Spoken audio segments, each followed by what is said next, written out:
Hello guys, welcome to Unacademy. तो पिछले session में हम डिफरेंशियल कैलकुलस को पूरी तरीके से कंप्लीट कर चुके हैं। अब हम हमारे नए पोर्शन की तरफ मूव करने वाले हैं, वो है इंटीग्रल कैलकुलस। तो जिस लेवल पर हमने डिफरेंशियल कैलकुलस को कंप्लीट किया है, उसी लेवल पर हमको इंटीग्रल कैलकुलस भी करना है। बस आप लोगों को सिर्फ एक ही काम करना है कि इंटीग्रल कैलकुलस भी डिफरेंशियल कैलकुलस की तरह आपको स्टार्टिंग से टिल एंड तक रुकना है। बट कोई भी स्टूडेंट ये ना कहे कि सर थोड़ा सा कोर्स की स्पीड बढ़ा दीजिए, ये सारी चीजें करा दीजिए, क्योंकि अगर मैं कोर्स की स्पीड बढ़ाऊंगा डियर तो आपको समझ नहीं आएगा। आप इंटीग्रल कैलकुलस को समझिए, वह one of the toughest portion of the mathematics है। अगर आपके लिए मैंने इंटीग्रल कैलकुलस या कहीं पर स्पीड बढ़ाई, आपका मैथ्स का कंसेप्ट उड़ जाएंगे। अगर आप देखिए अभी मैथ्स अगर बात की जाए तो गेट एग्जाम के लिए अभी 9 to 10 मंथ अप्रोक्स है। और अगर आपको अभी इतनी जल्दी रहेगी तो आप क्या करेंगे, अभी कोई प्रिपरेशन करते टाइम गेट के लिए आप जो मैथ्स पढ़ रहे हैं तो आप उसको सही लेवल से पढ़ेंगे नहीं, सारी वैरायटी को देख नहीं पाएंगे स्पीड के चक्कर में। टिल एंड में भी आप वही करेंगे तो आपके मार्क्स पर बहुत अधिक इफेक्ट पड़ने वाला है। तो आपको क्या करना है डियर, अभी थोड़ा सा टाइम देते हुए मैथ्स को थोड़ा सा टाइम दीजिए, और फिर इन दी एंड में आप देखिए बाकी सब्जेक्ट्स को टाइम दीजिए। तो अभी सिर्फ मैथ्स को अब 2 आवर पर डे देना है। ओके, चलिए। तो आप लोगों को ये बता देता हूं कि अभी अन अकेडमी प्लस पर मेरी टीम आपके लिए लेकर आई है रैंक इंप्रूवमेंट बैच। आपके लिए स्टार्ट होने वाला है नेक्स्ट मंथ से, रैंक इंप्रूवमेंट बैच स्टार्ट होने वाला है। तो जो भी लोग अन अकेडमी प्लस पर हमसे जुड़ने चाहते हैं और जो अपनी रैंक को इंप्रूव करना चाहते हैं, वे लोग रैंक इंप्रूवमेंट बैच को ज्वाइन कर सकते हैं। नाउ बेच कोर्स की बात की जाए तो अन अकेडमी पर सारे सब्जेक्ट के लिए अलग अलग बेच कोर्स चल रहे हैं। तो नाउ अन अकेडमी प्लस पर आप देखिए विजुअलाइजेशन से सारे एनिमेशंस, ये सारी चीजें इतनी अच्छी रहती हैं कि आपको ये सारी फैसिलिटीज यूट्यूब पर या फिर आपको ऑफलाइन कोचिंग इंस्टीट्यूट में नहीं मिल सकती। तो इन सारे जो एनिमेशंस हैं डायरेक्ट फील के लिए, क्विज के लिए, लाइव पूलिंग के लिए, इन सभी चीजों के लिए आपको अन अकेडमी सब्सक्रिप्शन को लेना है। अगर देखा जाए तो यहाँ पे देखिए डाउट क्लियरिंग सेशंस होता है, पूल बोर्ड, लीडर बोर्ड होता है, ये सारी चीजें यहाँ पे अन अकेडमी पर होती हैं। अगर आपको किसी भी प्रकार से डाउट आता है कहीं पर पढ़ने में बुक के उसमें, तो आप यहाँ पर डाउट को भेज सकते हैं और डाउट को हमसे क्लियर कर सकते हैं। फोटो के थ्रू आप डाउट पूछिए, जो भी आपको डाउट है आप पूछ सकते हैं। डाउट क्लियरिंग की बात की जाए तो लीडर बोर्ड आप स्पेशल सेशंस में भी देखते होंगे कि लीडर बोर्ड वगैरह रहता है। आप सारी चीजें, आपकी रैंक पता चलती है, आप स्पीड पता चलती है, आपको एक्यूरेसी का पता चलता है, बाकी लोगों के कंपैरिजन में आप कहाँ पर लाई करते हैं, आपका क्या कॉम्पिटिशन लेवल है, कितने लोगों की स्पीड है, ये सारी चीजें आपको यहाँ मिलती है, जो कि आपको यूट्यूब पर ये फैसिलिटी नहीं मिल सकती। यूट्यूब पर आपको कुछ कंसेप्ट जरूर मिल सकते हैं, बट डाउट क्लियरिंग सेशंस, क्योंकि बाकी जो एग्जाम्स हैं उसमें आपके लिए कंसेप्ट कंटेंट इंपॉर्टेंट है, बट गेट एग्जाम में सिर्फ और सिर्फ कंसेप्ट और कंटेंट इंपॉर्टेंट नहीं है, accuracy is one of the most important factor. और एक्यूरेसी सिर्फ जब ही आ सकती है जब आप कॉम्पिटिशन्स में आए, खुद को चेक करें, खुद का लेवल चेक करें। तो इन सारी चीजों को चेक करने के लिए आपको अन अकेडमी सब्सक्रिप्शंस को लेना है, क्योंकि ये चीज ऑफलाइन पर और यूट्यूब पर पॉसिबल ही नहीं है।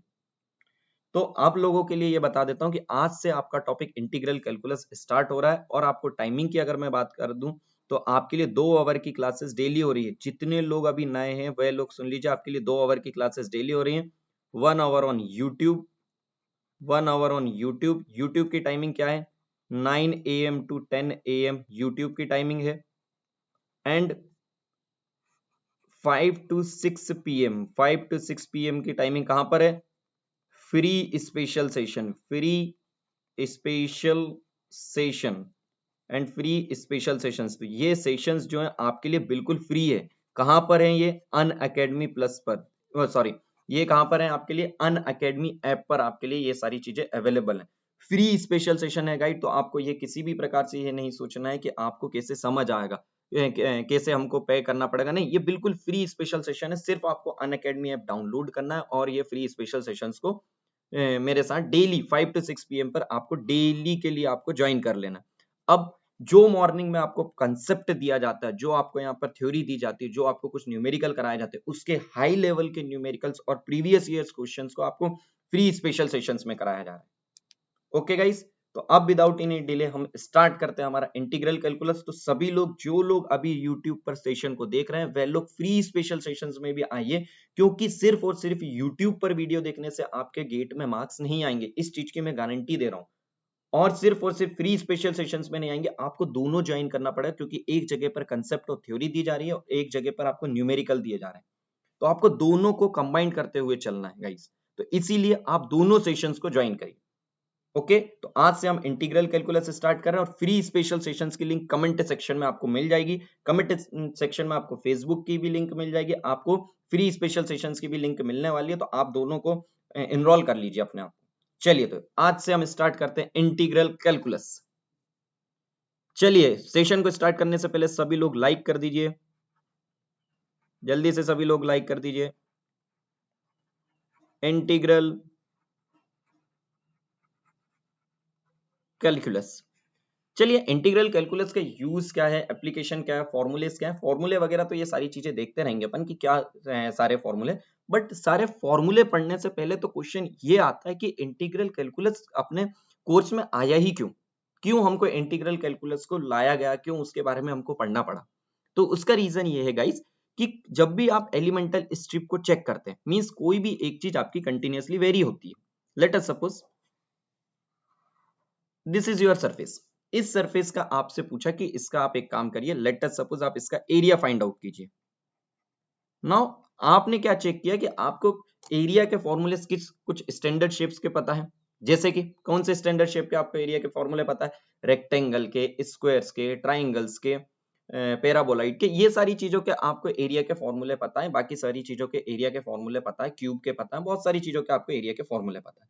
बट जब शेप इस टाइप का रहा है कि जिसका एरिया का फॉर्मूला ही डायरेक्ट पॉसिबल नहीं है, जब उसका एरिया का फॉर्मूला पॉसिबल नहीं है, वॉल्यूम का फॉर्मूला पॉसिबल नहीं है, जैसे कि आपको इस कर्व की लेंथ निकालनी है, आपको इसकी कर्व की लेंथ निकालनी है, आपको इस शेप का वॉल्यूम निकालना है, लेट अस सपोज आपका इस शेप का वॉल्यूम निकालना है, तो इन जैसे कि इसकी आपको लेंथ निकालनी है, इस शेप का आपको वॉल्यूम निकालना है, तो इन सारी चीजों को आप देखिए कि ये सारी चीजें कंटिन्यूअसली वेरी हो रही हैं, इनका शेप अलग अलग है, इसमें हमको निकाल पाना बहुत मुश्किल, क्या बहुत, अगर हम निकाल ही नहीं सकते, डायरेक्ट फॉर्मूला मेथड, ये सारी मेथड से हम निकाल नहीं सकते, तो इन सब के लिए आपके लिए आया इंटीग्रल कैलकुलस का पोर्शन।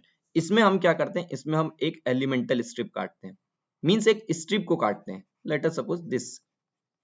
अब इस स्ट्रिप को काटते हैं, यहां पर अगर बात की जाए, लेट अस सपोज ये स्ट्रिप को काटी है, यहाँ पर अगर बात की जाए तो कोई एक स्ट्रिप को यहाँ पे काटते हैं, तो हम क्या करते हैं, हम एक एलिमेंटल स्ट्रिप को कट करते हैं, उस एलिमेंटल स्ट्रिप को इंटीग्रेट करते हैं, जिस भी रीजन में स्टार्टिंग से लेकर एंड तक में हमको जैसे एरिया चाहिए, यहां से लेकर हमको यहाँ तक की वॉल्यूम चाहिए, means with in the limit, क्या लिमिट होती है, कैसे उसमें निकालते हैं, क्या उसमें इंटीग्रेशन लिमिट होती है, सारी चीजें आपको समझाई जाएगी। बट अभी सिर्फ आप ये फील करिए कि आपको इंटीग्रल कैलकुलस का पोर्शन ही क्यों आया, क्योंकि एरिया अगर कंटिन्यूअसली वेरी कर रहा है, यहाँ पे वॉल्यूम अगर कंटिन्यूअसली वेरी कर रहा है, लेंथ को अगर हम स्ट्रेट लाइन में नहीं है, या फिर हम उसकी लेंथ वगैरह नहीं निकाल पा रहे, बहुत ही शेप उसका जो है स्टैंडर्ड शेप नहीं है, तो उस केसेस में अगर हमको एरिया निकालना, वॉल्यूम निकालना, लेंथ निकालना, इन सारी चीज के कैलकुलेशन के लिए इंटीग्रल कैलकुलस का कंसेप्ट आया। नाउ कैसे हम निकालते हैं, हम उसके लिए एलिमेंटल स्ट्रिप को काटते हैं, उस एलिमेंटल स्ट्रिप का जो वेरिएशन जो है दूसरे वेरिएबल के साथ, जो भी वेरिएशन है उसे हम एक वेरिएबल में कन्वर्ट करते हैं, उसे फिर हम इंटीग्रेट करते हैं, उसे इंटीग्रेट करते हैं उसकी जो लिमिट है, लोअर लिमिट से अपर लिमिट तक। तो आप लोगों को अभी वरी नहीं होना कि क्या लोअर लिमिट है, क्या अपर लिमिट है, ये सारी चीजें नहीं, कैसे करते हैं वह अभी आपको वरी नहीं होना। अभी तो बस आप इतना समझिए कि इंटीग्रल कैलकुलस का कंसेप्ट क्यों है। इंटीग्रल कैलकुलस का कंसेप्ट एरिया, वॉल्यूम, लेंथ या कोई भी ऐसी चीज जहां पर one thing is very with according to the other thing, और वहां पर हम चीजें नहीं निकाल पाते हैं, तो वहां पर हम एक एलिमेंटल स्ट्रिप काटते हैं, फिर हम उसमें इंटीग्रेशन का कंसेप्ट यूज करते हैं, देन सारी वैल्यूज हम ओवरऑल उस शेप के लिए निकाल लेते हैं। जल्दी से बताइए, समझ आया? जल्दी से कमेंट करिए सभी लोग कि आपको यह समझ आया कि इंटीग्रल कैलकुलस का कंसेप्ट आया क्यों। ओके, नाउ कंसेप्ट के बाद आती है कि इंटीग्रल कैलकुलस में क्या टॉपिक पढ़ते हैं हम। इंटीग्रल कैलकुलस में क्या टॉपिक पढ़ते हैं? इंटीग्रल कैलकुलस दो प्रकार का होता है, एक होता है इंडेफिनेट इंटीग्रेशन, एक रहता है इंडेफिनेट इंटीग्रेशन, और एक रहता है डेफिनेट इंटीग्रेशन। एक रहता है इंडेफिनेट इंटीग्रेशन और एक रहता है definite integration. Now the question है राइस कि इंडेफिनेट इंटीग्रेशन किसे कहते हैं और डेफिनेट इंटीग्रेशन किसे कहते हैं। डियर, इंडेफिनेट इंटीग्रेशन उसे कहते हैं जिसमें आपके पास limit of integrations are not available. Limit limit limit of integration is not available. Limit of integration is not available. और डेफिनेट इंटीग्रेशन किसे कहते हैं कि आपके पास limit of integration is available. Limit of integration is available. चलिए बताइए कैसा, इसका मतलब क्या हो? इसका मतलब सिंपल से आएगा गाइस कि आपको जैसे कि इंटीग्रेट करना है, लेट अस सपोज आपको इंटीग्रेट करना है एक्स स्क्वायर डीएक्स को, और यहां पे आपको इंटीग्रेट करना है एक्स स्क्वायर डीएक्स को. बट यहां पर आपको इंटीग्रेट का पता ही नहीं है कि आपको कहां से कहां तक इंटीग्रेट करना है. लेट अस सपोज आपसे कहा ये एलिमेंटल स्ट्रिप है, इस एलिमेंटल स्ट्रिप का एरिया निकालिए. आपको कहा एरिया निकालिए, लेंथ निकालिए, कुछ भी निकालिए. अगर आपसे जो भी इंटीग्रेशन का कंसेप्ट यूज कर रहे हैं उसमें आपको लिमिट नहीं पता है कि कहां से कहां तक में मुझे निकालना है. लेट अस सपोज हम लेंथ निकालते हैं. आपने कहा इस कर्व में हम बात की जाए तो इक्वेशन आई हमारी x plus of y dx dy, कुछ भी आपकी ये लेंथ आई है. लेट अस लेंथ नहीं, ये हो गया आपका एरिया आया. आपसे मान लीजिए एरिया है, क्योंकि एरिया में dx dy दो, यहाँ पे दो डबल इंटीग्रेशन है तो यहाँ पे एरिया रहेगा. अब आप डबल इंटीग्रेशन से एरिया लीजिए, सिंगल इंटीग्रेशन में लेंथ, कोई भी चीज लीजिए, बट सिर्फ इतनी सी बात है कि वहां पर आपको लिमिट ऑफ इंटीग्रेशन नहीं पता कि उसे कहां से कहां तक लेना है. सिर्फ आपको एलिमेंटल स्ट्रिप का फॉर्मूला पता है, उसमें आपको इंटीग्रेशन पता है कि ये यूज करना है, बट आपको यह नहीं पता हो कि आपको इंटीग्रेट कहां से कहां तक करना है. Then it is known as indefinite integration. Okay, now तो डेफिनेट इंटीग्रेशन किसे कहते हैं? अब आपको इसमें ये पता है कि आपको यहां से लेके यहां तक x की लिमिट है. लेट अस सपोज इसकी x की लिमिट है x इक्वल्स टू 0 से x इक्वल्स टू 5. तो आपको यहां से यहां तक आपने इंटीग्रेट कर दिया x इक्वल्स टू 0 से x इक्वल्स टू 5. इसे हम कहते हैं डेफिनेट इंटीग्रेशन. इसे कहते हैं हम डेफिनेट इंटीग्रेशन. कमेंट करके बताइए आपको ये समझ आया कि ओवरऑल इंटीग्रल कैलकुलस होता क्या है, क्यों इंटीग्रल कैलकुलस की जरूरत पड़ी, क्यों इंटीग्रल कैलकुलस में दो पार्ट आते हैं. First one is indefinite integration, second one is definite integration. जल्दी से कमेंट करके बताइए. Very good very good very good, जल्दी से कमेंट करिए सभी लोग. चलिए आगे मूव करते हैं. अब बात आती है कि इंटीग्रेशंस में अभी और डीप में थोड़ी सी थ्योरी देख लेते, फिर आपको सारे फॉर्मूलेज से स्टार्ट करेंगे हम. अब बात आती है कि इंटीग्रेशंस में सारी चीजें आई कैसे हैं. अब सुनिए, इंटीग्रेशन की अगर बात की जाए, integration is also anti differentiation, anti derivative. Means process को समझिए ओवरऑल क्या है, सारे फॉर्मूले कैसे आते हैं. लेट अस सपोज एक एग्जांपल देता हूं आपको. एग्जांपल लीजिए. लेट अस सपोज एक एग्जांपल है, f of x is equals to x square. सबसे सिंपल से एग्जांपल से लेते हैं क्योंकि ज्यादा डीप में उससे समझने की जरूरत नहीं है. Late us suppose f of x का कोई एग्जांपल है एक्स स्क्वायर. ओके, नाउ इससे आप डेरिवेट करिए. Let us suppose this is value is nothing but y. डेरिवेट किया आपने तो dy by dx is equals to nothing but twice of x. This is your f dash of x. Okay, this is your derivative की first step की आपने. Means आप move हुए हैं अप टू डाउन. किसके थ्रू? डेरिवेटिव के through. Now अब move करिए आप down to up through integration. Integration में आप कैसे निकालेंगे? इंटीग्रेशन आप निकालेंगे, लेट अस सपोज ये जो वैल्यू है आपने निकाला इंटीग्रेशन ऑफ इस वैल्यू का f dash of x dx. तो यहां पर इंटीग्रेशन की वैल्यू रहेगी integration of twice of x dx is equals to twice of x square divided by 2. this 2 and this 2 is cancelled out. The value is come out to be x square plus of c. क्योंकि अभी limit नहीं दी है तो यहाँ पे हो जाएगा x square plus of c. Okay, तो वैल्यू आई आपकी x square plus of c. तो now the value is come out to be x square plus of c. तो आप देखिए आपका डेरिवेटिव में जो फंक्शन था, जो भी फंक्शन था उसका डेरिवेटिव किया तो आपके पास f dash of x आया, और f dash of x का आपने इंटीग्रेशन किया तो आपका फंक्शन आ गया. ओके, मींस ओवरऑल बात की जाए तो integration and derivatives are anti of each other. Means integration is known as anti derivative. Okay, चलिए और थोड़ा सा फील करते हैं. अब बात आती है, नाउ द क्वेश्चन अराइज कि यहां पर कांस्टेंट टर्म हम क्यों लिखते हैं. बताइए कितने लोगों को ये पता है कि हम यहाँ पे कांस्टेंट टर्म क्यों लिखते हैं? ये रीजन कोई नहीं देगा कि सर इसमें इनडेफिनेट इंटीग्रेशन है, यहाँ पे लिमिट नहीं है तो हम यहाँ पे कांस्टेंट टर्म ऐड कर दे रहे हैं. हाँ ये एक रीजन है, मगर इस रीजन के अलावा मोस्ट इंपॉर्टेंट रीजन से मैं आपको सारी चीजें समझाऊंगा। तो मुझे बताइए इसके अलावा आप लोगों को पता है कि यहाँ पे हम कांस्टेंट टर्म क्यों यूज करते हैं? चलिए एग्जांपल से समझाता हूँ। Let us suppose y is equals to, आपकी वैल्यू है f of x is equals to, let us suppose same मान लीजिए आप x square plus of 4। Now आप इसका डेरिवेटिव कीजिए। Now the value is come out to be dy by dx is equals to f dash of x is equals to twice of x. Okay, this is your derivative step. Now integration of f dash of x की बात की जाए, f dash of x dx the value is come out to be x square plus of c. अभी वही step की थी इसलिए मैंने डायरेक्ट लिख दिया। Okay, now the question arise here, ध्यान से सुनिए सभी लोग। अभी आपने क्या किया था, अभी आपका जो फंक्शन था y equals to f of x जो कि x स्क्वायर था, तब भी उसका डेरिवेटिव ट्वाइस ऑफ x आया था। नाउ यहाँ पर कांस्टेंट भी है तब भी उसका डेरिवेटिव ट्वाइस ऑफ x आया। ध्यान से समझिए सारी चीजें। अभी आपका जो फंक्शन था y equals to f of x, उसमें जो फंक्शन था वह x स्क्वायर था। नाउ यहाँ पर हमने function x square plus of 4 माना है, तब हमने अगर इसका डेरिवेटिव लिया था जब भी हमारा डेरिवेटिव ट्वाइस ऑफ x आया था। जब हमने यहाँ पर डेरिवेटिव एज अ कांस्टेंट भी ऐड किया तब भी हमारा डेरिवेटिव ट्वाइस ऑफ x आया।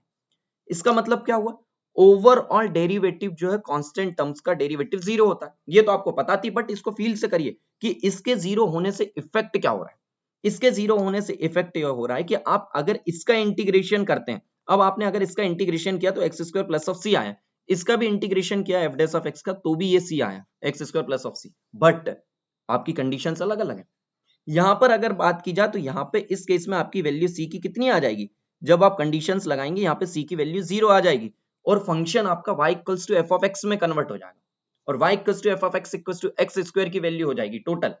मींस आपका इंटीग्रेशन और derivative of the function same आ जाएगा कि आपका y equals to f of x equals to x square आ जाएगा। यस सुन जल्दी से बताइए, मींस आपका जो फंक्शन था एक्स स्क्वायर वही फंक्शन आपको मिल जाएगा। बट इस केस में क्या होगा, इस केस में c की वैल्यू कितनी हो जाएगी, c की वैल्यू 4 हो जाएगी और ये जो फंक्शन है वह अब आपका f ऑफ x में मिल जाएगा।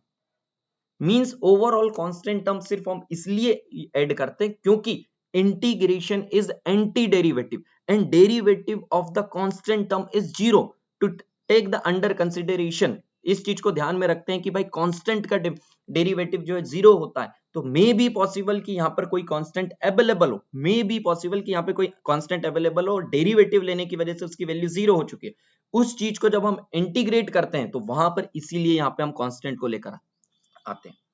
समझ आया कि क्यों इंटीग्रेशन में। चलिए ये तो आपको सब रीजन दे देते हैं कि डेफिनेट है, इनडेफिनेट है, कांस्टेंट इसलिए आते हैं, बट अब आपको मेन रीजन समझ आया। मेन रीजन यही है कि डेरिवेटिव ऑफ द कांस्टेंट जो रहता है 0 रहता है ताकि हमारी चीज जो है फंक्शन चेंज ना हो। इसीलिए हम डेरिवेटिव में देखते हैं कि derivative of a constant is 0, इसीलिए हम डेरिवेटिव का जब इंटीग्रेशंस करते हैं तो हमारा जो फंक्शन आता है उस चीज को ध्यान में रखने के लिए हमारी ये वैल्यू कांस्टेंट आती है। यस और नो गाइस, जल्दी से बताइए। अब मुझे लगता है आपका बेस पूरा तरीके से तैयार हो चुका है कि इंटीग्रल कैलकुलस में इंटीग्रल कैलकुलस की जरूरत क्या थी, दिस इज हमको क्या नीड थी, दिस इज कि क्या इनडेफिनेट और क्या डेफिनेट इंटीग्रेशन होता है, क्या ये हमारे सिलेबस में। फिर हम अगर बात करें कि ओवरऑल इंटीग्रेशन में कांस्टेंट टर्म क्यों ऐड करते हैं। ओके, नाउ आगे मूव करते हैं। नाउ अब आपको बताता हूं इंटीग्रल कैलकुलस में ओवरऑल सिलेबस क्या है। इंटीग्रल कैलकुलस में सिलेबस सुनिए। इसमें अगर हम बात करें तो इसमें हम क्या क्या चीजें पढ़ने वाले हैं, इसमें हम पढ़ने वाले हैं indefinite integration, second one is पढ़ने वाले हैं हम डेफिनेट इंटीग्रेशन, थर्ड वन अगर अपन बात करें तो यहां पर आता है single integration,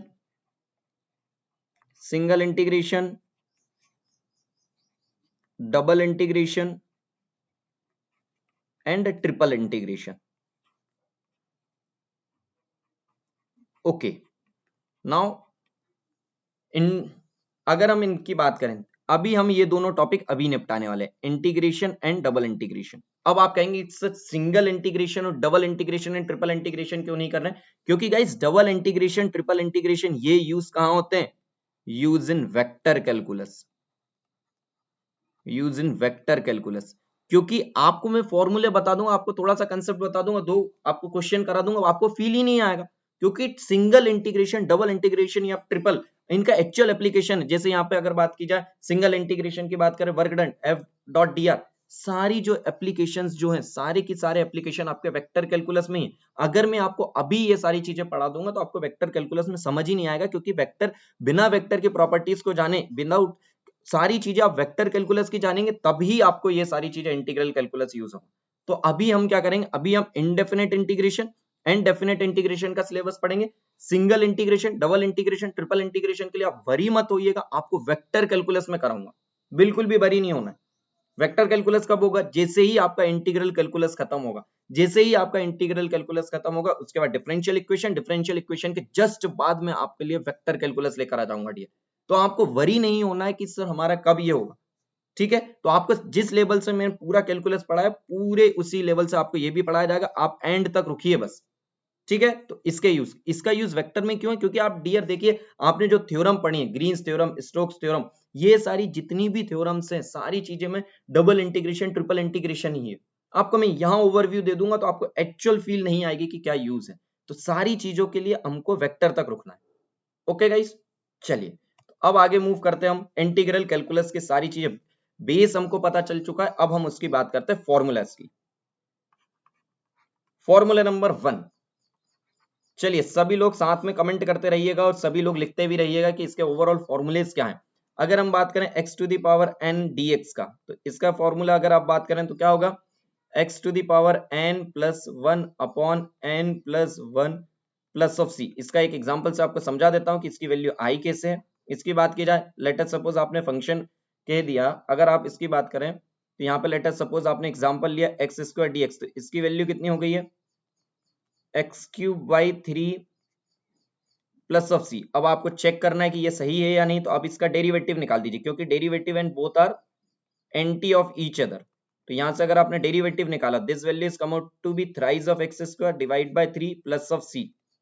overall overall value की बात की जाए, thrice of x square divided by 3 plus of c. तो ओवरऑल वैल्यू की बात की जाए तो आपकी वैल्यू आ चुकी है, इसकी बात की जाए plus of derivative of this is constant, 3 is cancelled out, overall value is come out to be x square. तो अब आपको बार बार हर चीज में प्रूफ नहीं दूंगा मैं कि आपको ये सारी चीजें आई कैसे। सारी चीजों का आप देखेंगे, सारे फॉर्मूले सिर्फ डेरिवेटिव जिनका जो है उनका जस्ट अपोजिट ही है। वन मोर थिंग, अगर इंटीग्रल कैलकुलस में फॉर्मूले देखने चलें तो फॉर्मूले तो 40 और 50 प्लस हो जाते हैं। आपको फॉर्मूले पे नहीं जाना है, आपको उनके यूज पे जाना है कि कैसे यूज करना है। जैसे मैंने आपको लिमिट में बताया था, फॉर्मूले अगर आप देखते तो फॉर्मूले तो आपके 20 एक फॉर्मूले जाते हैं, 20 के अप्रॉक्स फॉर्मूले जाते हैं, बट आपको 20 फॉर्मूले से इंपॉर्टेंट नहीं, आपको उसके फील से इंपॉर्टेंट था। वैसे ही मैं यहाँ पे इंटीग्रल कैलकुलस के सिर्फ और सिर्फ आपको 21 फॉर्मूले दूंगा, जिसमें से आप 17 टू 18 फॉर्मूले तो सभी को पता है, सभी लोगों को 17 टू 18 फॉर्मूले पता है, क्योंकि ये सब डेरिवेटिव के हैं। तो आपको सिर्फ मैं 21 फॉर्मूलेज दूंगा, आप उन्हीं फॉर्मूलेज को ध्यान रखिएगा गाइस, उन्हीं फॉर्मूले को आप ध्यान रखिएगा, आपके सारे क्वेश्चन बनेंगे। मैं आपको गारंटी दे रहा हूं कि आप उसका यूज करना सीख गए तो ऐसा कोई भी क्वेश्चन नहीं है, आपको कोई 40 और 50 फॉर्मूले याद करने की जरूरत ही नहीं रहेगी। ओके, चलिए second point, second formula, integration of e to the power ax dx। क्या होगा इसका integration, is nothing but e to the power ax divided by a plus of c। Okay, third formula, integration of 1 by x d x. जल्दी से बताइए 1 by x किसका derivative था, tell me 1 by x किसका derivative है, log of x, log of x plus of C. Okay, fourth formula, fourth formula, integration of sine x d x. Tell me sine x किसका integration है, तो आप कहेंगे sir cos x का derivative क्या होता है, माइनस ऑफ साइन एक्स। तो यहां पर अगर अपन बात करें तो minus of cos x plus of c. इसको समझिए, सिंपल सा समझिए, साइन एक्स का डेरिवेटिव अगर आप कॉस एक्स का डेरिवेटिव करेंगे तो क्या होगा, कॉस एक्स का डेरिवेटिव यहां से, चलिए आपने साइन एक्स का इंटीग्रेशन यहां गए, this is your integration value ना, कॉस एक्स का अगर आप डेरिवेटिव करेंगे तो दिस वैल्यू आ जाएगी। चेक भी कर सकते हैं अब आपका कि आपका फॉर्मूला सही है या नहीं, तो ये सिंपल में तो कर सकते हैं आप, जैसे ही हम लॉग वाले उसमें चले जाएंगे इतना चेक कौन करेगा, इसलिए याद कर लीजिएगा। कॉस एक्स की बात करें तो कॉस एक्स का derivative minus of sine x, overall value is come out to be sine x. Fifth formula, cos x dx का क्या होगा, cos x dx का होगा is nothing but sin x plus of c। Okay, sixth formula, tell me 10x का क्या होगा? Tell me, जल्दी से मैसेज करके बताइए सभी लोग कि 10x dx का फॉर्मूला क्या होगा? जल्दी से बताइए 10x dx का फॉर्मूला क्या होगा? 10x dx का फॉर्मूला होता है log of mod of sec x, log of mod of sec x plus of c. Okay guys, 10x का क्या फॉर्मूला होता है? 10x का फॉर्मूला होता है log of mod of sec x plus of c. Okay, now question 7th formula, tell me cot x का क्या होगा? cot x dx का क्या फॉर्मूला होगा? cot x dx का क्या फॉर्मूला होगा? जल्दी से बताइए, cot x dx का क्या फॉर्मूला होगा? cot x dx का फॉर्मूला होगा log of mod of sin x plus of c. ध्यान रखिएगा गाइज, ध्यान रखिएगा, आपको बता दे रहा हूं, सुनिए, ये सिली मिस्टेक हो जाती है, यहाँ सिली मिस्टेक में ध्यान रखिएगा।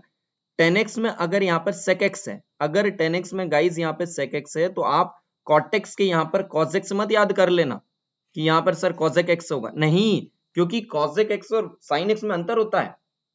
ठीक, ओके, आप माइनस साइन का अंतर हो जाएगा गाइस, यहाँ पर आप 1 अपॉन cosec x को लिखेंगे sin x, और उसकी जब वैल्यू आप रखेंगे, जैसे ही आप उसकी वैल्यू रखेंगे माइनस साइन बाहर आ जाएगा लॉग से। इसीलिए ध्यान रखिएगा कि अगर 10x का integration log of mod of sec x है, तो cos x का integration log of mod of sin x है। ओके, सिमिलर वे में याद मत कर लेना। चलिए इस पे इंपॉर्टेंट लगा देता हूं ताकि आपको इस पे ध्यान देना है। ओके, 8th फॉर्मूला बताइए मुझे, sec x dx का इंटीग्रेशन बताइए, tell me sec x dx का इंटीग्रेशन क्या है? Is nothing but log of mod of sec x plus of 10x, log of mod of sec x plus of 10x dx, log of mod of sec x plus of 10x plus of c। Okay, 9th formula, tell me cosec x dx का क्या formula होगा? cosec x dx में कुछ नहीं, ये जो value है log of mod of cosec x minus cot x, cosec x minus of cot x। देखिए कोई अभी ये कमेंट करके नहीं बताएगा कि सर इंटीग्रेशन के फॉर्मूले का एक्सप्लेनेशन दे दीजिए, कोई एक्सप्लेनेशन नहीं है इनका, सिर्फ इतना एक्सप्लेनेशन है कि आप इनका डेरिवेटिव देखिएगा, यही वैल्यू आएगी। ओके, तो कोई ये नहीं कहेगा सर इनका ये डेरिवेटिव ही क्यों है। ओके, चलिए 10th formula, integration of sec square x dx का बताइए, sec square x dx, sec square x dx का क्या होगा? 10x plus of c।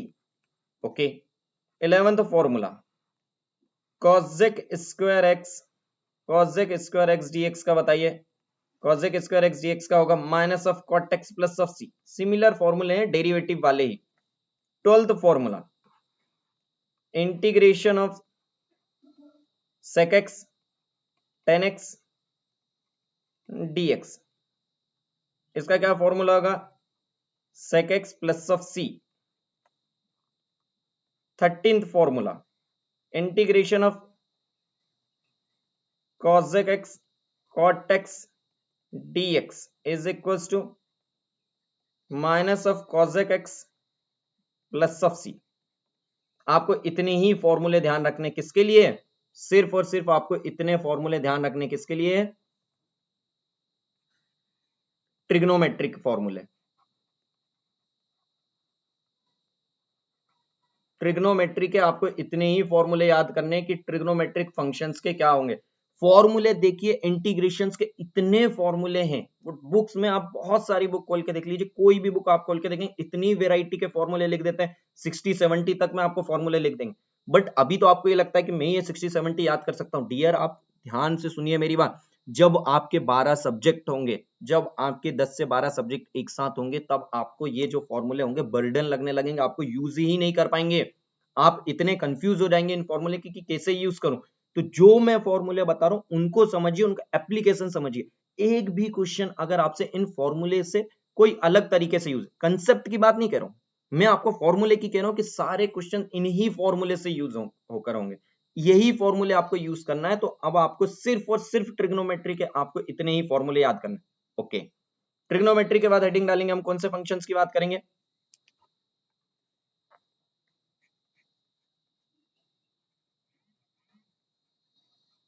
Hyperbolic function. अब अगर हम हाइपरबोलिक फंक्शन की बात करें तो ऐसा नहीं है कि हमको हाइपरबोलिक फंक्शन में बहुत अधिक जाना है, नहीं जाने, सिर्फ दो ही हाइपरबोलिक की बात करनी है, बट उनका मैं आपको समझा देता हूं। फर्स्ट वन, पहले तो मुझे ये बताइए साइन हाइपरबोलिक एक्स क्या होता है? Tell me, sine hyperbolic x क्या होता है? कितने लोगों को sine hyperbolic x exponential form में पता है? टेल मी, कितने लोगों को sine hyperbolic x exponential form में पता है? मैं बताता हूं, is nothing but e to the power x minus of e to the power minus x divided by 2. Okay, now tell me cos hyperbolic x कितना होता है? cos hyperbolic x कितना होता है? cos hyperbolic x क्या होता है? यहाँ पे प्लस साइन आ जाता है। the value is come out to be e to the power x plus of e to the power minus of x divided by 2. Okay, now third formula, अभी आपको मैं इसका डेरिवेटिव निकलवा कर बताता हूं। डेरिवेटिव निकालिए आप d by dx of sine hyperbolic x का हम डेरिवेटिव निकालते हैं। टेल मी, अगर हम बात करें तो d by d x of sine hyperbolic x का अगर मैं डेरिवेटिव निकालता हूं तो the value is come out to be d by d x of 1/2 e to the power x, d by d x of this value is 1/2 in the bracket e to the power of x minus of e to the power minus of x। Now d by d x की बात की जाए तो this value is come out to be as a constant, इसकी बात की जाए this value is nothing but e to the power x and this value is nothing but e to the power minus of x. Overall values come out to be cos hyperbolic x. अभी बहुत से लोगों को ये formula पता होगा और बहुत से लोग इसमें बोर भी हो रहे होंगे कि सर हमको ये फॉर्मूले पता है, आप इस पे टाइम क्यों दे रहे हैं? डियर, ये मैं आपका बेस तैयार कर रहा हूँ, आप इसके लिए तैयार रहें कि मैं आपको ये बेस तैयार कर रहा हूँ। आपको यूट्यूब पर मैं सारे कंसेप्ट, कुछ न्यूमेरिकल, सारी चीजें कराता हूँ। अगर आपको यही ज्यादा वो है कि सर मेरे बहुत अच्छा न्यूमेरिकल है, मेरा बहुत अच्छा कंसेप्ट है, मैं बेस तैयार है, तो आप मुझसे स्पेशल सेशंस में आइए और फिर वहां पर देखिए आपको कितने वंडरफुल क्वेश्चंस करा रहा हूँ। तो आपको सिर्फ अभी आपको ये सारी चीजें एज अ बेस तैयार करना जरूरी है डियर। मैं डायरेक्ट आपको बता दूंगा, याद नहीं रहने वाला। अभी तो आप याद कर लेंगे कि हाँ सर ये ऐसा होता है, बट जब आपके वही सेम रीजन, जब आपके 10 से 12 सब्जेक्ट हो जाएंगे तो जो रीजन से समझाया, एक्सप्लेनेशन से, वही चीज याद होगी, वरना आपको कोई चीज याद नहीं रहने वाली। ओके, तो जैसा मैं पढ़ा रहा हूं वैसे पढ़िए। मैं आपको गारंटी दे रहा हूं कि आप मैथ्स में मिनिमम 13 मार्क्स लेकर आएंगे, बट आप टिल एंड तक मेरे गाइडेंस में रहिए। ओके, नाउ इसकी बात की जाए तो overall d by d x of sine hyperbolic x क्या है? Cos hyperbolic x. Okay, in a similar way अब आप क्या करेंगे? D by d x of cos hyperbolic x निकालेंगे तो d by d x of cos hyperbolic x कितना हो जाएगा? D by d x of e to the power x plus of e to the power minus x divided by 2. The overall value is come out to be 1 upon 2 e to the power x minus of e to the power minus of x. ये value किसकी है? Tell me. This is the value of sin hyperbolic x. It means that ध्यान से समझिए, it means that cos hyperbolic x का derivative क्या हो गया? sin hyperbolic x। मतलब सिर्फ इसीलिए मैंने आपको इतनी चीजें समझाई है ताकि आप एक माइनस साइन की मिस्टेक ना करें। सिर्फ एक माइनस साइन के लिए मैंने आपको इतनी कहानी समझाई है। क्या?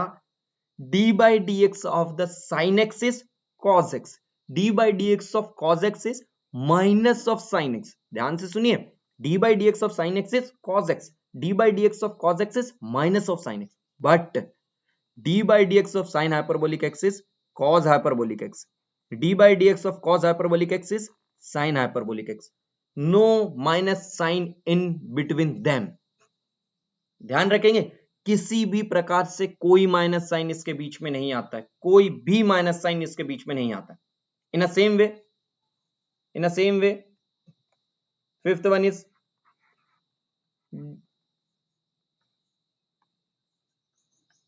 Integration of sine hyperbolic x dx. Tell me, this is nothing but integration of e to the power x minus of e to the power minus of x divided by 2 dx.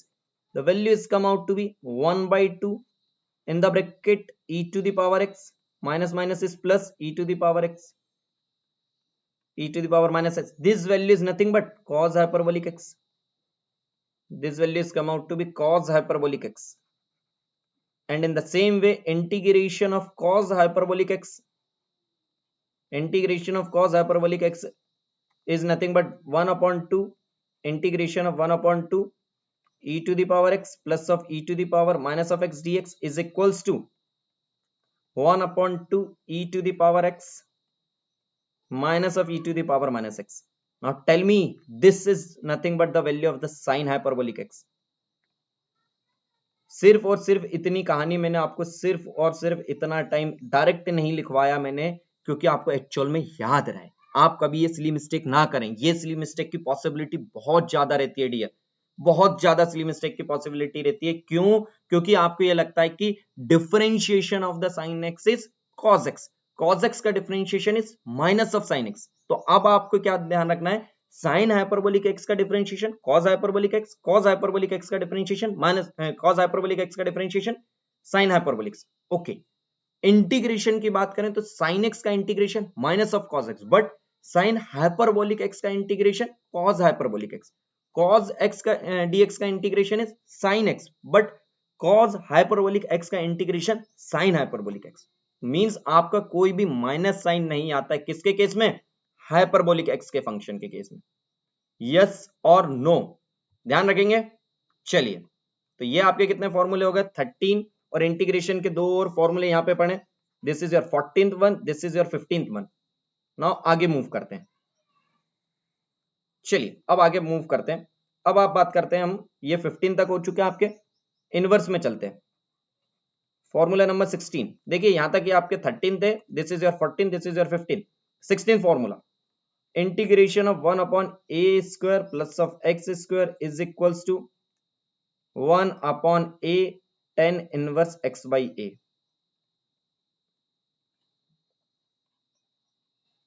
Plus c। Okay, 17th formula,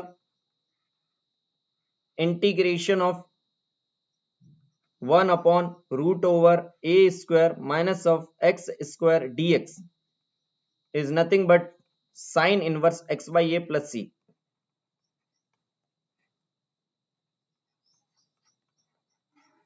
okay, 18th formula, integration of 1 upon x root over a square minus of x square dx। Tell me इसकी क्या value होगी, 1 upon a sec inverse x by a plus of c, sec inverse of x। Now the question arise कि ये फॉर्मूले सिर्फ और सिर्फ 3 क्यों बताए मैंने। ध्यान से सुनिए, ध्यान से सुनिए। कोई भी फॉर्म आपको आएगा, कोई भी फॉर्म ले लीजिए, आपको आपने लॉग के फॉर्म में पढ़े होंगे, आपने ये पढ़ा होगा कि यहाँ पर अगर प्लस आ गया root over a square plus of x square, सुना है ना आपने 11th 12th में। यस, यहाँ पर अगर आ गया root over a square plus of x square, तो आप यहाँ पे क्या करेंगे, root over a square minus of x square. कोई भी वैल्यू आप इन सारे फॉर्मूले, जो भी फॉर्मूले आपके पॉसिबल है, आप इनको इन फॉर्मूले में कन्वर्ट कर सकते। मैं आपको नंबर ऑफ फॉर्मूले ज्यादा नहीं लिखवा रहा हूं गाइस, क्योंकि आप भूल जाएंगे एंड तक। आपको सिर्फ जो ये फॉर्मूले बता रहा हूं इनका यूज करिए, और अगर एक भी क्वेश्चन आपका, एक भी क्वेश्चन किसी भी ब्रांच में इन फॉर्मूले के अलावा कोई फॉर्मूला यूज हो, और ऐसा क्वेश्चन कि उनमें ये फॉर्मूले यूज ना हो, इन फॉर्मूले के कंसेप्ट से आप वो क्वेश्चन सॉल्व ना कर पाए, तो आप मुझे जरूर उसे स्क्रीनशॉट लीजिए, जो भी आप ले सकते हो उसे मुझे भेजिए, तो मुझे भी पता चले कि ऐसे कौन से क्वेश्चन, कोई क्वेश्चन ही पॉसिबल नहीं है डियर, सारे क्वेश्चंस जो है इन फॉर्मूले से यूज हो जाएंगे। किसके लिए कह रहा हूं, गेट एग्जाम के लिए।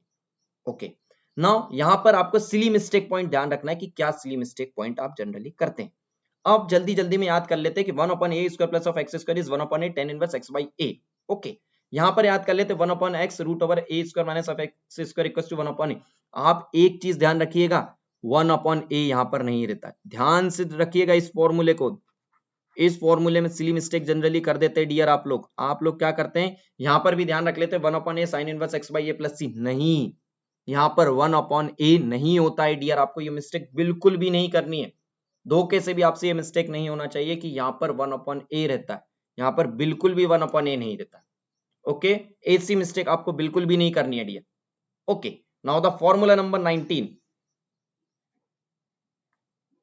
आपको इनके अलावा इनवर्स में कोई फॉर्मूले याद नहीं करने, आप इतने डीप में जाएंगे कोई फॉर्मूले नहीं, सारे में यही फॉर्मूले यूज होंगे ना। Integration of log of x dx, बताइए integration of log of x dx क्या होता है। इसको एज अ फॉर्मूला आपको ध्यान रखना है, is nothing but x log of x is nothing but x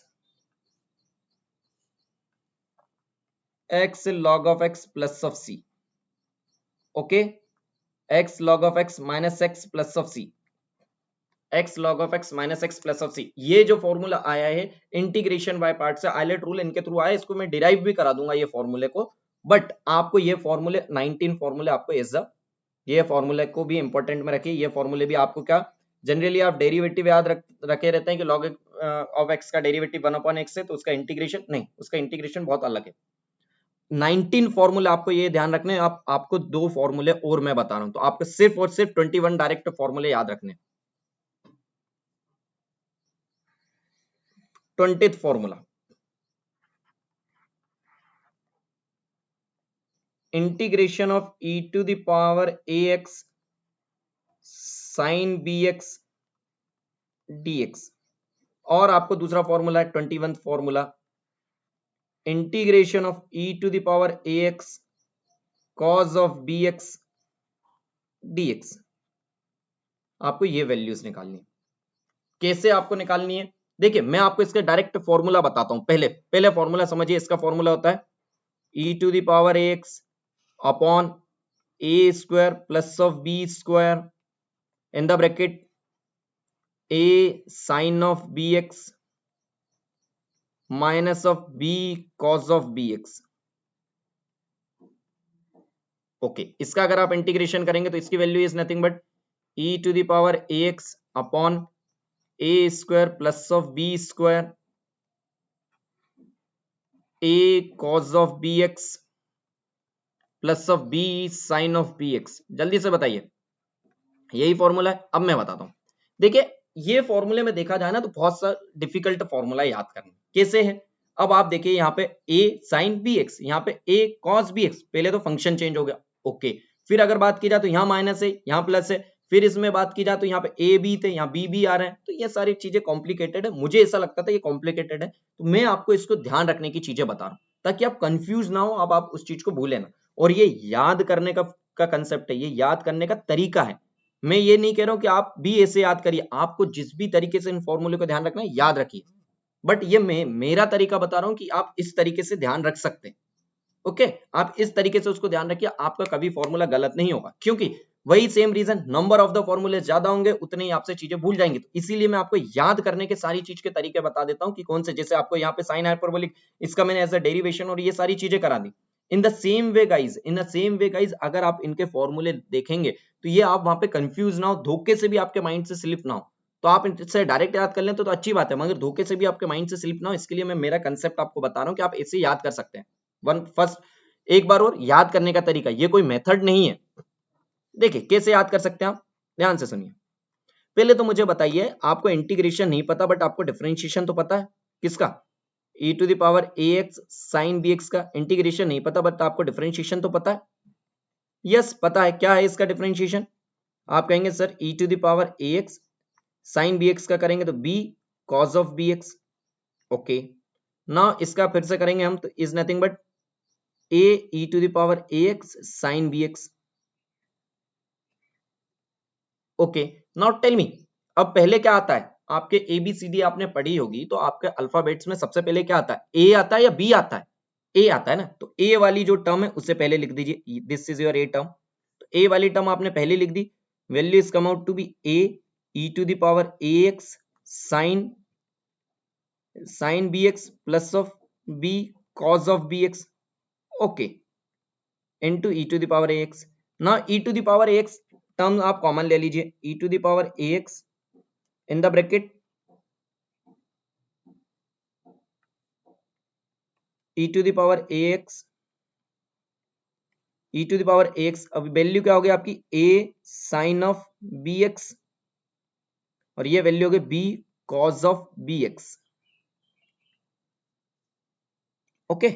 now tell me, सबसे पहले मुझे बताइए अब आप क्या कर रहे हैं, आपको ये चीज तो ध्यान रहेगी, चाहे वो ये formula e to the power ax का, चाहे ये फॉर्मूला, दोनों में क्या होता है, divide by a square plus b square divided bye a square plus of b square से याद कर लीजिए कि दोनों में डिवाइड बाय a स्क्वायर और b स्क्वायर तो आना ही है, तो ये चीज तो आप भूलेंगे नहीं कभी, सिर्फ आपको ये अंदर वाली चीज कंफ्यूज करती है, तो उसके लिए बता रहा हूं। अब आप मुझे बताइए आपने यहाँ पे क्या किया है, डेरिवेटिव किया। ये फंक्शन आपका किससे आया है, आपकी ये वैल्यू किससे आई है, डी बाई डी एक्स से आई है।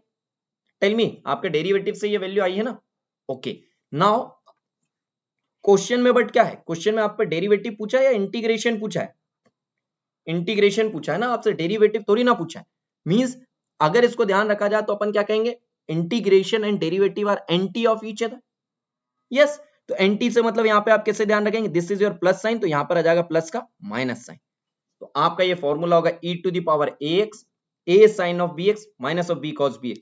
फिर से वही कह रहा हूं, ये याद करने का तरीका है, ये मैंने याद करा था इससे। अब आप कहेंगे कि सर इसके, देखिए इससे कभी आप गेट में या किसी जगह पर आप जब कंफ्यूज हो जाते हैं कि क्या फॉर्मूला है, तो इससे आप कभी भूलेंगे नहीं। इन अ सिमिलर वे सेम तरीके से इसमें निकालिए।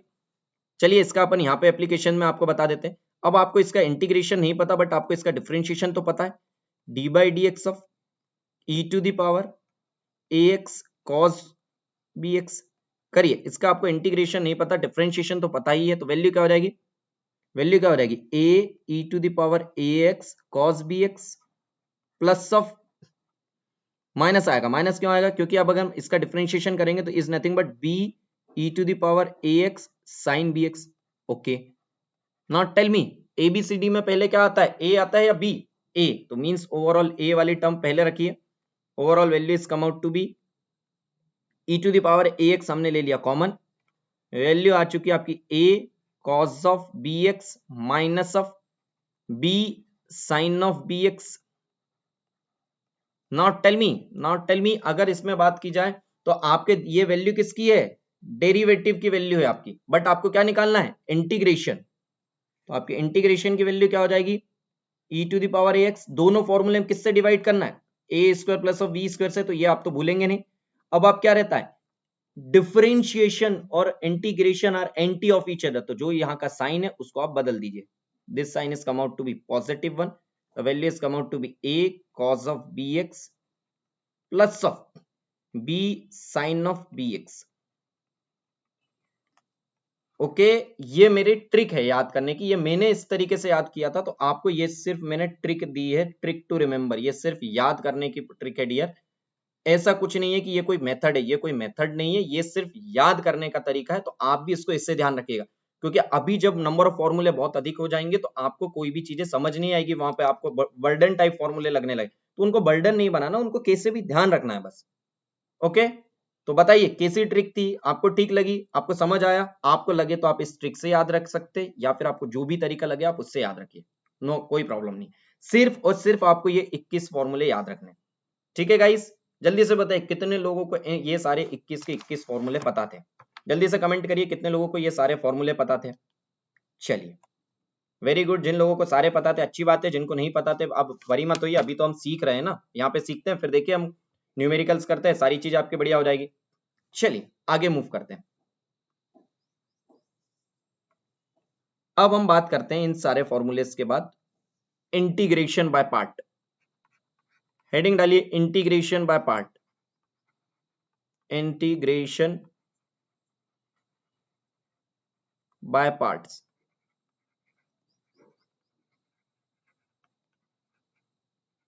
इसमें हम बात करें किस टाइप से लेते हैं, इसे हम आइलेट रूल भी कहते हैं, ILATE, आइलेट रूल भी कहते हैं। चलिए थोड़ा सा तो पहले ये बता देता हूं, इसमें इंटीग्रेशन बाय पार्ट्स क्यों कहते हैं। इंटीग्रेशन बाय पार्ट्स इसलिए कहते हैं क्योंकि यहाँ पे जो दो, यहाँ पर हमको एक फंक्शन दिया रहता है, उस फंक्शन को हम दो फंक्शंस में मान लेते हैं, कि लेट अस सपोज दो फंक्शंस में उसे मान लेते हैं। एग्जांपल जैसे कि आपको दिया example x log of x dx। Actual में अगर बात की जाए तो ये हमको फंक्शन क्या था, एक्चुअल में अगर माना जाए तो यहाँ पे फंक्शन क्या है, f of x की वैल्यू क्या है, आपसे x log of x का इंटीग्रेशन पूछा है। बट आप क्या करते हैं, आप इसे दो फंक्शंस में तोड़ लेते हैं।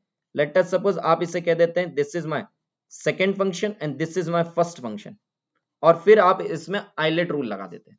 तो मींस इसीलिए यहाँ पे पार्ट्स का वर्ड यूज हुआ है कि हम जो भी फंक्शन है उसे पार्ट्स में तोड़ लेते हैं, जो भी फंक्शन हमको दिया गया है हम उसे पार्ट्स में तोड़ लेते हैं और फिर हम उसके एप्लीकेशन करते हैं। ओके, तो इंटीग्रेशन बाय पार्ट का मतलब ये है। Okay, now the question arise कि इसमें आइलेट का मतलब क्या है, ILATE, आइलेट की बात की जाए तो यहाँ पे आई का मतलब है inverse function, inverse logarithmic, logarithmic. A is nothing but algebraic, T is nothing but trigonometric,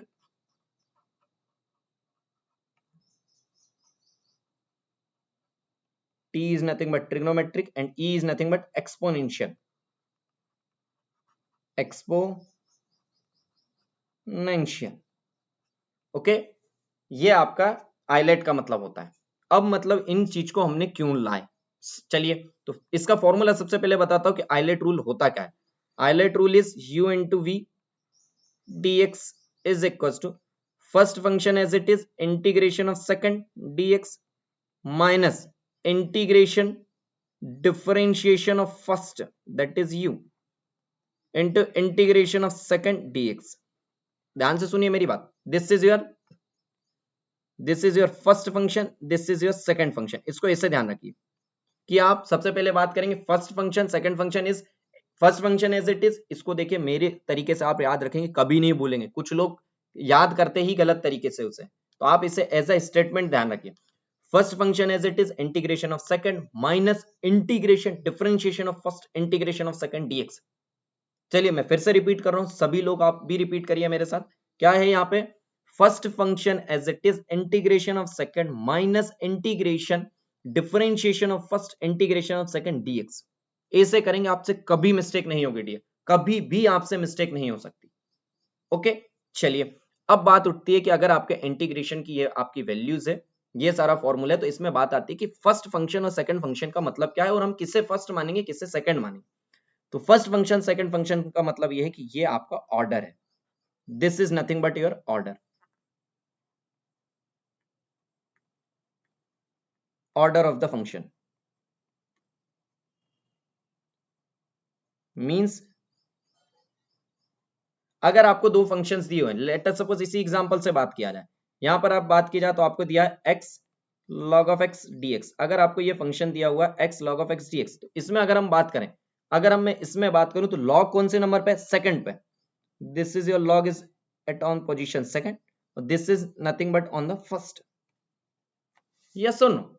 अगर हम इसकी बात करें तो इसे हम मानेंगे क्या, first function x log of x की बात करें, जस्ट अ मिनट, लॉगरिथमिक को फर्स्ट मानते, गलत लिख दिया क्या मैंने, yes yes yes yes. Order की अगर बात करें तो लॉग कैसा रहता है, इनवर्स है, इसमें नहीं है लॉग, देन जो पहले आया उसे पहला फंक्शन मानिए। फिर अगर अपन बात करें तो this x is nothing but algebraic function, log के बाद अलजेब्रिक है, तो this is your second function. तो यहाँ पे फर्स्ट फंक्शन और सेकंड फंक्शन को हम ऐसे मानते हैं। नाउ चलिए फॉर्मूला भी ठीक है, फर्स्ट फंक्शन सेकंड फंक्शन भी ठीक है, आपको समझ आ गया कि फर्स्ट फंक्शन कैसे लेंगे, सेकंड फंक्शन कैसे लेंगे, इंटीग्रेशन कैसे करेंगे, ठीक है, जो भी सारी चीजें चलिए समझ आ गई। बट एक चीज आपके दिमाग में आना चाहिए था, ये क्वेश्चन उठना चाहिए था कि सर ये ऑर्डर किस बेसिस पे डिसाइड हुआ, ये सारी चीजें समझ में कैसे आएगी कि ये सारी चीजें ही हमको लास्ट में लेंगी। चलिए मैं बताता हूं आपको, ट्रिग्नोमेट्रिक और एक्सपोनेंशियल के एक्सप्लेनेशन से आपको सारी चीजें बता देता हूं। ओके चलिए ध्यान से समझिए, बेस है, थोड़ा सा से बेसिक चीज है कि आपसे बाई चांस कोई पूछ ले या इंटरव्यू में या कोई कहीं पर भी आपसे पूछ ले, या सिर्फ आपके बेस को दमदार करने के लिए ये सारी चीजें बता रहा हूँ। ये रीजन आपका मुझे पता है कि आपके कुछ काम का नहीं, कुछ भी काम का नहीं, बस फिर भी आपको बता रहा हूं ताकि आपका मैथ्स अच्छा हो, ठीक है, आपको एक्चुअल में फील आए, तो फील के लिए ही सिर्फ आपको पढ़ा रहा हूं। अब मुझे बताइए, अगर बात की जाए तो सेकंड फंक्शन जो है, सेकंड फंक्शन का यहां भी इंटीग्रेशन हुआ है, टेल मी, सेकंड फंक्शन जो है यहां भी इंटीग्रेशन हुआ है, मींस आप देखिए एक चीज कि सेकंड फंक्शन का हर जगह पर क्या हुआ है, इंटीग्रेशन।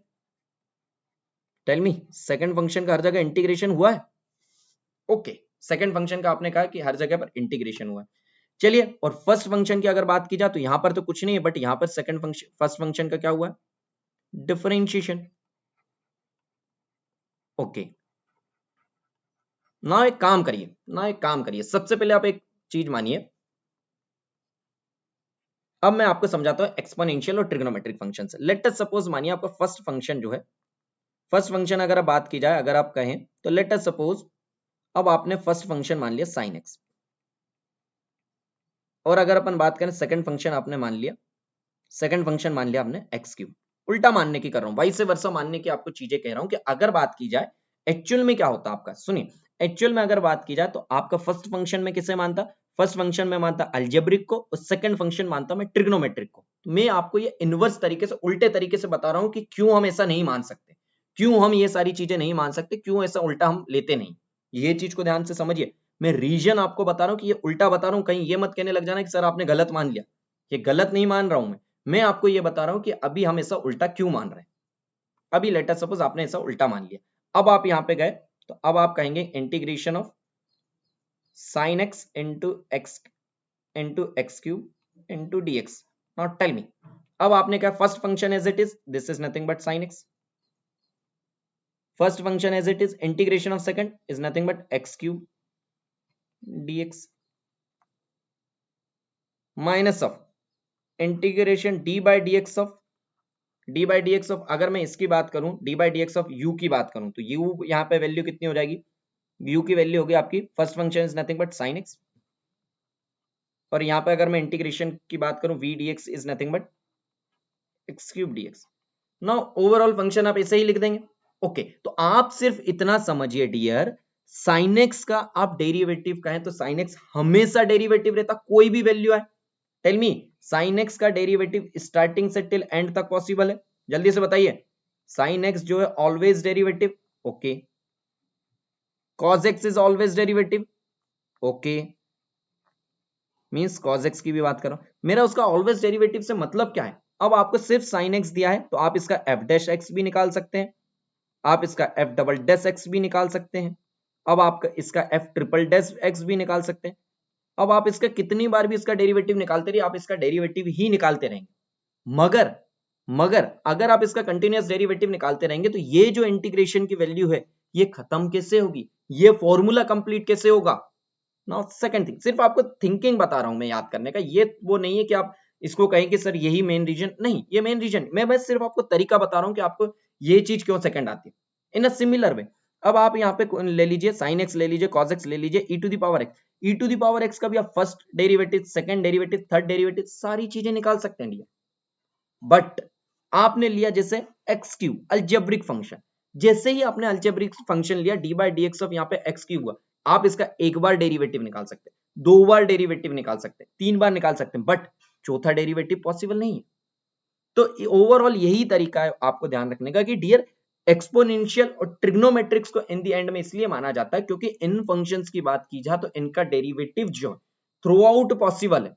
मींस आप इनका जितना डेरिवेटिव निकालना चाहें निकाल दीजिए, e to the power x का आप जितनी बार डेरिवेटिव निकालना चाहें निकाल सकते हैं, cos of x, sin of x का जितनी बार डेरिवेटिव निकालना चाहें पॉसिबल। बट अलजेब्रिक फंक्शन जो है उसका डेरिवेटिव आप जितनी बार निकालना चाहें उतनी बार नहीं पॉसिबल, वह हाईएस्ट पावर पर डिपेंड करता है। इसीलिए अगर हम बात की जाए तो इसी के रीजन की वजह से हम ट्रिग्नोमेट्रिक एक्सपोनेंशियल फंक्शंस जो इनको इन दी एंड में ऑर्डर पे देते हैं, क्योंकि यहाँ पे डेरिवेटिव हो रहा है। टेल मी, ताकि हम यहाँ पे डेरिवेटिव में ना आए, ताकि हमारे ये जो फंक्शन है वो डेरिवेटिव में ना आके एक्सपोनेंशियल में आए। अब आप कहेंगे सर एक्सपोनेंशियल भी तो इनका through out possible, yes exponential through out possible है, कोई दिक्कत नहीं है, बट डेरिवेटिव से ही तो जीरो टर्म आती है। टेल मी, किसी का एक्स क्यूब का अगर आप फोर्थ टाइम डेरिवेटिव करें तो जीरो आएगा, तो डेरिवेटिव से ही तो कोई भी चीज जीरो आती है, जब भी तो हमारा टर्मिनेशन होगा कोई भी चीज का। बट अब इंटीग्रेशन से कोई भी चीज का इंटीग्रेशन जीरो नहीं आता, बट टर्मिनेट नहीं होगी वह चीज, तो टर्मिनेट को भी तो करना है हमको। इसीलिए ध्यान रखिएगा कि हमेशा, ये आपको मैं मेमोरी में रखने के लिए सारी चीजें समझाने के लिए कह रहा हूं कि अगर आपसे कहीं पर आए कि क्यों यार क्या एक रीजन हो सकता है, ये आपको वन ऑफ द रीजन दे रहा हूं। बहुत सारे रीजन है, बहुत मैथमेटिशियंस ने इसके पीछे फॉर्मूलेस लगाए हैं, बहुत सारे उन्होंने तरीके से अपना रहे हैं, ये बहुत सारे रीजन है, बट ये वन ऑफ द रीजन है, ये एक रीजन है कि भाई इसके कारण इनको देते हैं। मैं ये नहीं कह रहा हूं कि सिर्फ और सिर्फ यही एक रीजन, ध्यान से सुनिए, मैं ये नहीं कह रहा हूं कि सिर्फ और सिर्फ एक यही रीजन, नहीं, सिर्फ और सिर्फ एक यही रीजन नहीं, ये वन ऑफ द रीजन है, इस चीज को ध्यान रखिएगा। ओके, तो मुझे नहीं लगता कि आपने कभी इंटीग्रेशन बाय पार्ट्स में सारी चीजें इन डेप्थ कभी ऐसी सोची होंगी। समझ आया? फॉर्मूला आपका ये हो चुका है। अब चलिए इसका एक एग्जांपल से आपको समझा देता हूं, ध्यान से सुनिए, ध्यान से सुनिए, एक एग्जांपल से आपको समझाता हूं। एग्जांपल अगर बात की जाए, एग्जांपल नंबर 1, एग्जांपल नंबर 1 की बात की जाए तो integration of log of x dx, integration of log of x dx बताइए। तो log of x dx की बात की जाए तो ओवरऑल ऐसा तो इंटीग्रेशन का log of x का कोई फॉर्मूला अवेलेबल नहीं, तो मींस हमको इसका वो करना है। तो यहाँ पे हमने बोल दिया late us suppose this is nothing but log of x into 1 dx। लिख सकता हूं ना कि कुछ गलत कर दिया, कोई गलत नहीं है। तो अगर हम आइलेट रूल लगाएं तो log फंक्शन क्या आएगा पहले पे, this function is come out to be on second, now this value is come out to be first function as it is integration of second minus integration differentiation of first। Differentiation को कैसे indicate करते हैं, dash sign से, into integration of second dx। Now the question arise, सुनिए सुनिए सुनिए,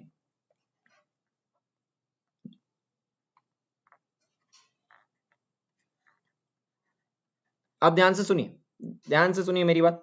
now question arise कि sir ये वन कहां, कौन सा फंक्शन है, this is nothing but x to the power 0, और ये किस में आ जाएगा अल्जेब्रिक में, this is come under algebraic function.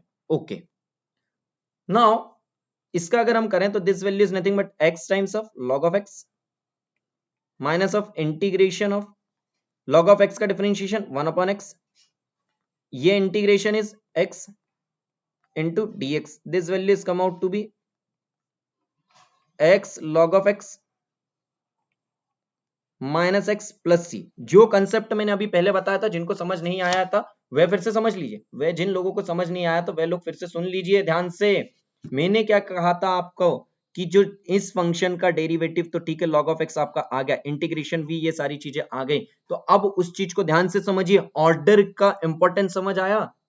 बिना ऑर्डर के आप इसमें करते ये क्वेश्चन ही नहीं बनता। इससे बाई पार्ट क्यों कहा है, क्योंकि हमने एक फंक्शन दिया हुआ था, इसको दो फंक्शन में मान लिया, इसमें बाई पार्ट का है। आइलेट रूल का एप्लीकेशन समझ आया आपको, सारी चीजें समझ आई। एक और एग्जांपल दे देता हूं, ये एग्जांपल आया था गेट 2018 में, बहुत ही सिंपल सा क्वेश्चन था, बट गेट 2018 में आया था x log of x plus c. 18 में आया था या आई थिंक 19 में आया था, देख लीजिएगा, बट गेट 2018 या 19 में आया था। तो this value is come out to be, यहां पर अगर बात करें तो आप इससे क्या मान लेंगे, this is your first function, this is your second function. Now the value is come out to be log of x की first function as it is, integration of second कितना हो जाएगा, x का इंटीग्रेशन कितना हो जाएगा x² 2 minus of integration differentiation of first, log of x का differentiation is 1/x into integration of second is nothing but x² 2 into dx। the value is come out to be log of x into x square divided by 2 minus of x square divided by 4 plus of c। समझ आया या नहीं, जल्दी से बताइए, जल्दी से ये सारी चीजें बताइए। ओके, नाउ मैं अब आपको एक छोटा सा ट्रिक बताता हूं, सिंपल सी चीज सुनिए। अब आपने एक चीज देखी होगी, सिंपल सा ट्रिक है,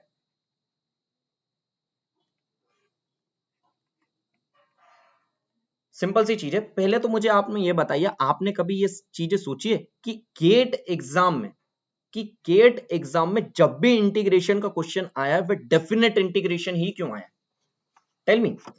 जब भी गेट एग्जाम में क्वेश्चन आया है वह डेफिनेट इंटीग्रेशन का ही क्यों आया। ये जो क्वेश्चन आया है, ये आपको जो मैं बता रहा हूं, इसमें लिमिट दी हुई थी, आपको लिमिट की वैल्यूज दी हुई थी।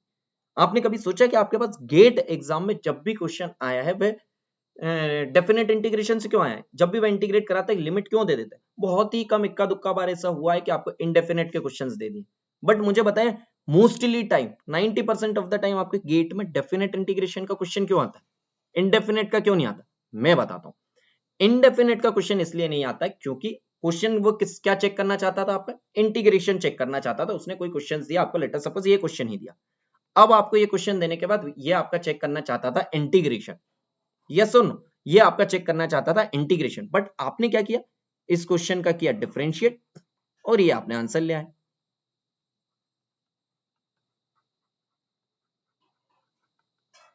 अब आपने क्या किया, इसका कर दिया डिफरेंशिएट और अब आपने कहा कि मैंने ये आंसर लिया है। जैसे आप इसका डिफरेंशिएशन करेंगे, आपने क्या कहा, अगर मेरा इंटीग्रेट करके ये आंसर आया है तो अब आप डिफरेंशिएट वगैरह करके इसका आंसर लाएंगे। अब आपने कहा कि सर कैसे, डियर मुझे एक बात बताइए, अगर क्वेश्चन इनडेफिनेट इंटीग्रेशन का है तो ऐसा हो ही नहीं सकता कि वो आपको ऑप्शन ना दे। टेल मी, अगर क्वेश्चन इनडेफिनेट इंटीग्रेशन का है तो 4 ऑप्शन दिए होंगे, option number 1, option number 2, option number 3, option number 4, और सिर्फ चारों ऑप्शन में से कोई ना कोई एक ऑप्शन आपका क्या होगा, कोई ना कोई एक ऑप्शन ही इक्वेशन को सेटिस्फाई करेगा। कौन सी इक्वेशन को, कौन सी इक्वेशन को सेटिस्फाई करेगा? आपको बोला कि इसका मुझे एक बात बताइए, इसका इंटीग्रेशन बताइए, तो आप क्या करेंगे, जो 4 ऑप्शंस जो आपको दिए हैं उनका आप क्या चेक करेंगे, डेरिवेटिव। अब आप उनका डेरिवेटिव चेक करेंगे और डेरिवेटिव चेक करने के बाद क्या करेंगे कि मेरा ये जो गिवन फंक्शन है उसके बराबर आया या नहीं, और अगर वह मेरे गिवन फंक्शन के जो भी ऑप्शंस दिए उनका डेरिवेटिव गिवन फंक्शन के बराबर आ गया, इसका मतलब क्या हुआ, इसका मतलब क्या हुआ गाइस, इसका मतलब तो सिंपली ये हो चुका है कि यार जो मेरा डेरिवेटिव है वह डेरिवेटिव वैल्यू और जो इंटीग्रेटिंग वैल्यू है वह एंटी ऑफ ईच अदर है, और मेरा आंसर आ चुका है। इसीलिए आप क्वेश्चंस को ना फील समझा करिए, क्वेश्चन के ना डेप्थ में जाके करा करिए। बताइए कितने लोगों ने कभी ये सोचा था, जल्दी से बताइए मुझे कमेंट करके, कितने लोगों ने ये कभी सोचा था, जल्दी से कमेंट करिए कि क्यों डेफिनेट इंटीग्रेशन का ही क्वेश्चन आता है। क्योंकि अगर इनडेफिनेट का क्वेश्चन दिया तो गेट में पॉसिबल ही नहीं है कि वह उसे ऑब्जेक्टिव में दे, मतलब न्यूमेरिकल डेटा टाइप में, पॉसिबल ही नहीं है कि वो न्यूमेरिकल डेटा टाइप में दे, उसको ऑप्शंस देने पड़ेंगे। और अगर उसने ऑप्शन दे दिए डियर, अगर उसने ऑप्शन दे दिया फिर तो आपका काम बन गया, आप उसका डेरिवेटिव से चेक कर लेंगे। और अगर आप उसका डेरिवेटिव से चेक कर लेंगे तो उसका जो मेन एम था कि आपका इंटीग्रेशन चेक करना चाहता था, आपने उसे डेरिवेटिव से कर दिया तो उसका मेन एम ही चला गया ना। तो वह आपका इंटीग्रेशन का कंसेप्ट चेक करना चाहता था, आपने डेरिवेटिव के थ्रू ही कर दिया उसको, और डेरिवेटिव इजी भी होता है। इसीलिए आप देखिए कि आपके गेट में, इसीलिए आपके गेट में जो क्वेश्चंस आते हैं, इसीलिए आपके गेट में जो क्वेश्चंस आते हैं डेफिनेट इंटीग्रेशन से आते हैं और न्यूमेरिकल डेटा टाइप के क्वेश्चंस आते हैं। इसीलिए अगर वो ऑब्जेक्टिव फॉर्म में भी दे दिया है तो भी आपको इंटीग्रेशन ही यूज करना पड़ेगा, ऐसा नहीं कि आप डेरिवेटिव से निकाल लें।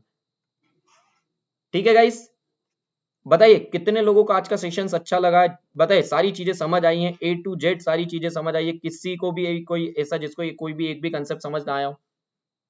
मुझे नहीं लगता कि कोई भी ऐसा होगा जिसको सारी चीजें समझ ना आई होंगी।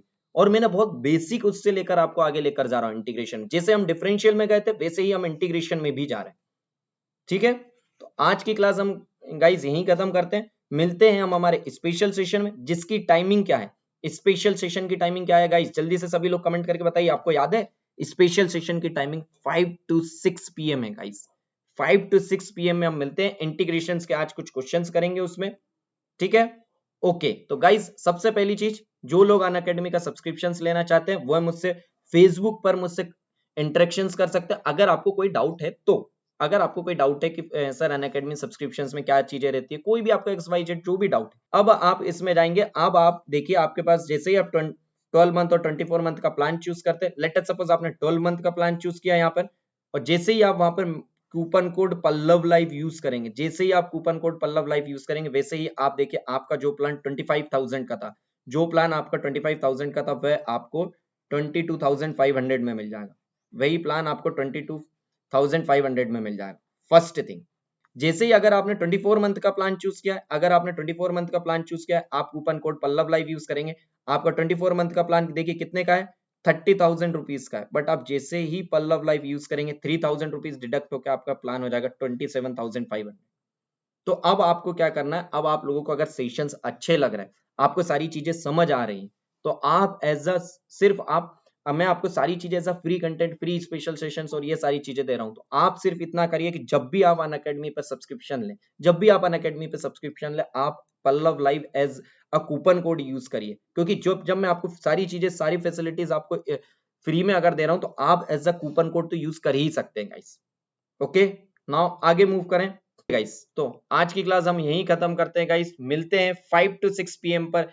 Link is in the comment section में, लिंक आपको दे दी गई है, स्पेशल सेशंस पे लिंक पे क्लिक करिए, एनरोल करिए। फेसबुक आईडी भी मैंने आपको कमेंट सेक्शन में दे दूंगा, आप उससे भी कर लीजिए, और मिलते हैं हम आज 5 से 6 पर। ठीक है guys, thank you so much.